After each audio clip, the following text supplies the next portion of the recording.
My sister died 3 years ago. The call came at 2:17 a.m. A car accident. Instant. No warning. No goodbye. She left behind a 6-year-old daughter, Lily, and a husband who sounded shattered when he spoke at the funeral. I don't know how I'll raise her alone, he said, holding my hand with trembling fingers. In that moment, I made a decision. I had built a stable business and had no children of my own. So every year, on the anniversary of my sister's death, I wired him $27,000. For Lily, I always wrote in the transfer note. He would send long messages of gratitude, photos of Lily smiling, updates about school, piano lessons, birthday parties. It made the grief feel lighter, like I was still protecting a piece of my sister in this world. I never questioned how the money was spent. I trusted him. Until last Tuesday. I was leaving my office when I heard a small voice behind me. "Excuse me, are you Aunt Sarah?" I froze. I turned slowly and saw Lily standing there. Only she didn't look like the happy child in the photos I received every few months. Her coat was too thin for the cold. Her shoes were worn. And there was something in her eyes I couldn't ignore. Hesitation. "Lily," I whispered. She nodded, gripping the straps of her backpack tightly. "How did you get here?" I asked quickly, kneeling down. "I took the bus," she said quietly. "Dad doesn't know." My stomach dropped. "Why would you come alone?" She looked down at the ground before answering. "I found your address in Mom's old box," she said softly. "I needed to ask you something." My heart began pounding. "What is it, sweetheart?"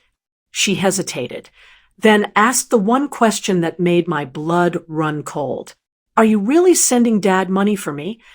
The world around me seemed to go silent. "Yes," I said slowly. "Every year." Lily swallowed hard. "Then why does he keep saying we can't afford groceries?" My chest tightened painfully. She looked up at me with confusion, not accusation. "He says Aunt Sarah stopped helping after Mom died." I felt something inside me shift, not grief, not sadness, suspicion. For 3 years, I had believed I was honoring my sister's memory. But standing there, looking at my niece's worn shoes and thin coat, I realized I might have been funding something else entirely. For a moment, I couldn't breathe. I looked at Lily again, really looked at her. The sleeves of her coat were too short. Her backpack zipper was broken and tied together with string. "Does your dad know you're here?" I asked gently. She shook her head. "He's at work." My stomach tightened. This wasn't random. She had planned it. "Why did you ask about the money?" I said carefully. She hesitated, then whispered. "I heard him on the phone. He said someone was late with the annual transfer." He sounded really angry. "Annual transfer." My throat went dry. "He said if it didn't come soon, things would get worse," she added. "But we don't even have much now." I crouched down in front of her. "Lily, do you still live in the same house?" She shook her head. "We moved last year." He never told me that. Every photo he sent showed the same cozy living room, the same couch, the same bright walls. "Can you take me home?" I asked softly. She hesitated. "Dad will be mad." "I'll handle that." The apartment building was in a run-down neighborhood, faded paint, flickering hallway lights. When Lily opened the door, I felt something heavy settle in my chest. It was clean, but empty. A worn couch, a folding table, no decorations, no sign of comfort. "You sold the house?" I asked quietly. She nodded. "Dad said it was necessary." The door suddenly opened behind us. He froze when he saw me. "Sarah, what are you doing here?" "I think that's my question," I replied calmly. His eyes flickered toward Lily. "Go to your room." She disappeared down the hallway. I stepped inside. "I've sent you $81,000 over 3 years," I said evenly. "Every transfer labeled for Lily." His face paled. You told her I stopped helping. He ran a hand through his hair. It's complicated. No, I said quietly. It isn't. He began pacing. I invested some of it, to grow it for her future. In what? A business opportunity. And he didn't answer. All of it, I asked. Silence. My chest tightened. You gambled her security. It wasn't gambling, he snapped. I was trying to multiply it. And when it failed, he looked away. That was enough. How much debt are you in? I asked. He didn't respond. The smaller apartment, the missing car, the late night calls. You were using my transfers to cover losses. I said slowly.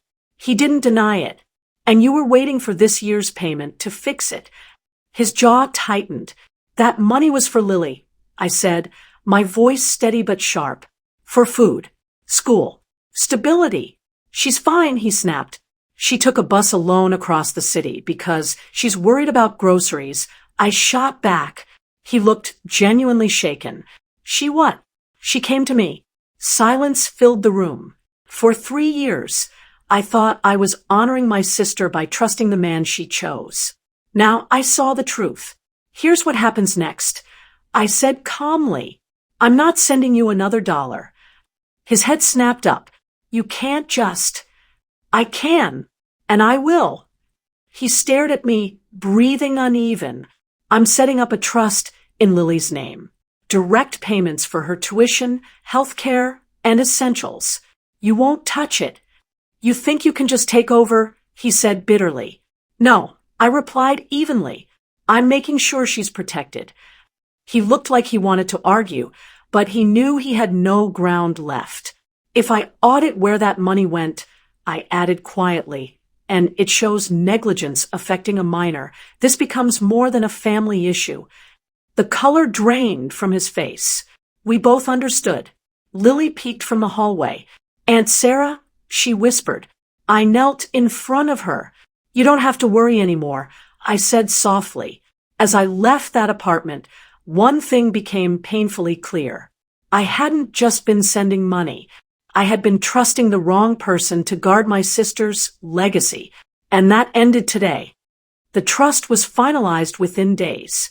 From now on, every payment would go directly toward Lily's school fees, clothes, health care, and daily needs, documented and protected. No more business opportunities. No more risky promises. Her father argued at first. He said I didn't trust him, that I was embarrassing him, but trust isn't proven by words. It's proven by actions. When my lawyer requested a breakdown of how the $81,000 had been used, his anger faded into silence. There were bad investments, unexpected losses. None of it changed one simple truth. Lily had gone without while money meant for her disappeared. In the end, he agreed. A few weeks later, Lily visited me again, this time with permission. She looked calmer, safer. Dad says I can start piano lessons again, she said softly. I smiled. Your mom would love that. That night, as I watched her sleep peacefully in the guest room, I realized something important. For 3 years, I thought honoring my sister meant sending money. But real protection isn't distant. It's present. And this time, I wasn't just supporting Lily. I was standing beside her,